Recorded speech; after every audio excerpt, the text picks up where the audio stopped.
Ese catirito va a volar. Esa es la música de Aldemaro Romero y su Onda Nueva cuando son las 6:26 hora de Colombia, 7:26 hora de Venezuela. Voy a aprovechar para mandarle un gran abrazo y un beso a nuestra amiga Carolina Duarte que nos está reportando sintonía. Muchas gracias, Carolina, por tu constancia con nosotros. Un saludito, Carolina. Gran abrazo, Carolina. Gracias por reportar sintonía. Si estábamos escuchando, el día de hoy hemos estado escuchando la música del grupo de la banda Onda Nueva, creada por el maestro Aldemaro Romero a finales de los años 60. Aldemaro Romero estuvo influenciado, un músico valenciano que se fue influenciado por las grandes bandas norteamericanas del jazz, y siendo venezolano, él quiso adaptar esta experiencia de bandas con elementos sinfónicos, con elementos de jazz, pero lo quiso adaptar a la música venezolana. Se consiguió, a veces pasan esas cosas que coinciden personas que tienen criterios similares, y entonces se consiguió con un baterista venezolano muy famoso en su época llamado Fran Hernández, que nadie lo conocía así, sino que todo el mundo lo conocía como el Pavo Fran. Que hasta muy viejito, yo no sé qué ha pasado con la vida de Pavo Fran, pero hasta muy viejito él seguía tocando batería y seguía con su pelo, con su corte de pelo bien peculiar, un excelente baterista. Entonces el Pavo Fran junto al Aldemaro Romero lograron hacer adaptaciones de ritmos venezolanos, en principio el joropo venezolano y el vals pasaje, y luego incorporaron otros ritmos como la gaita y el bambuco para hacerlos orquestados y con unos coros polifónicos, y crearon esta experiencia que han ido escuchando en la tarde de hoy, que es la experiencia de la Onda Nueva. La Onda Nueva participó en bastantes festivales, fue un boom en su época, fue reconocida por mucha gente. De hecho, esa experiencia de la Onda Nueva fue copiada por distintas bandas en otros países, en México, en Estados Unidos, para hacer música folclórica de esos países con esos elementos orquestales y musicales. Y nos dejó piezas interesantes, por ejemplo, esta que acabamos de escuchar, que es el catire. Habla de el catire, para los hermanos colombianos que nos están escuchando, es el monito. El mono. Un El mono, mono. mono o mona. Ajá.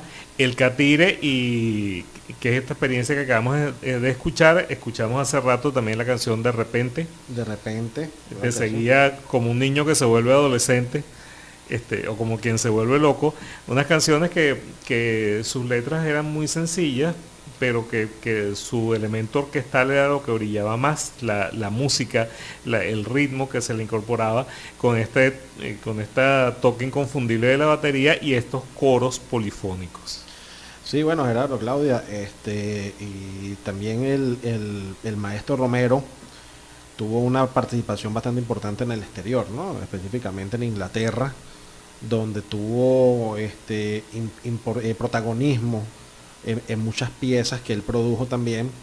Y cuando regresa a Venezuela, tuvo también múltiples presentaciones con uno de otro de los grandes de Venezuela, que fue Alfredo Sadel. Sí, ellos hicieron pues una dupla muy interesante en esa mixtura entre folclore venezolano y sonidos sinfónicos, el jazz, el bossa nova. Fue bastante interesante, o sea, musicalmente hablando, es una experiencia al principio, pues si se quiere, es rara, pero ya después, cuando empezamos a consumir y a degustar los sonidos de Aldemaro Romero, pues se vuelve pues una experiencia totalmente diferente a cualquier género musical que hayamos escuchado. Claro.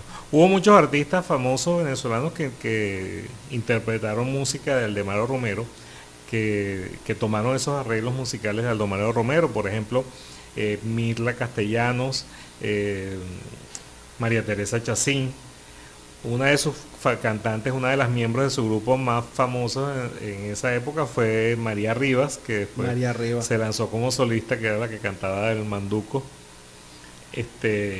Y como decía Víctor, Alfredo Sadel, y Lanchester grabó varios temas de Aldemaro Romero, de la Onda Nueva. Aldemaro Romero también era presentador, también le metía el humor, era humorista, él hizo pareja mucho tiempo con Graterol Lacho, con Manuel Graterol. Manuel Graterol tuvo programas de radio y televisión, pero su momento más destacado o su trabajo más destacado fue lo que hizo como músico, como director, compositor y arreglista de los temas de la onda nueva. Nos dejó muchísimas canciones, algunas de las más famosas las hemos estado escuchando y las seguiremos escuchando en el programa. Por ejemplo, esta que les decía de repente, que eran temas románticos, cantó también o interpretó Tonta, Gafa y Boba, que es un tema de su propia inspiración. Hizo una versión del Alma Llanera, que la escuchamos hace rato, y una versión del Gavilán también, y La Quinta Nauco, La Quinta Nauco es una canción con un vals pasaje venezolano de un ritmo muy suave, de mucha elegancia, es una canción muy agradable, que contrasta un poco con el ritmo de joropo ese muy rítmico. Sí, es una mezcla, ¿no? Una combinación de jazz, de joropo venezolano, donde incluye el piano, la batería, o sea, chévere, súper el género musical. Sí. Para complementar tu información, Gerardo, Claudia, la Quinta Nauco en Venezuela, en Caracas específicamente, es la casa de la familia, o fue la casa patriarcal de la esposa del libertador Simón Bolívar. Exacto. Es un sitio icónico de Caracas. Sí, es súper icónico. Es como decir la plaza de San Jacinto, la plaza del Venezolano, como decir la plaza Bolívar. Pues la Quinta Nauco también es un sitio súper emblemático. Existe. Hoy en día es un museo, ¿sí? Que tiene muchas cosas de la época de la colonia, ¿sí? Y su característica pues más importante es que ahí se pueden ver o se podían ver prendas que usó la difunta esposa del libertador Simón Bolívar. Bien, entonces hemos hablado un poquito, que hemos conversado un poco sobre la experiencia de la onda nueva en Venezuela, que nos dejó valenciano hace algunos años fallecido, de bastante edad, Aldemaro Romero con su onda nueva, y seguimos disfrutando de esta música que todavía mucha gente la sigue versionando por lo exquisito, por la belleza que hay en sus composiciones y en sus arreglos. Vamos a continuar nuestro espacio escuchando La Quinta Nauco, precisamente del maestro Aldemaro Romero.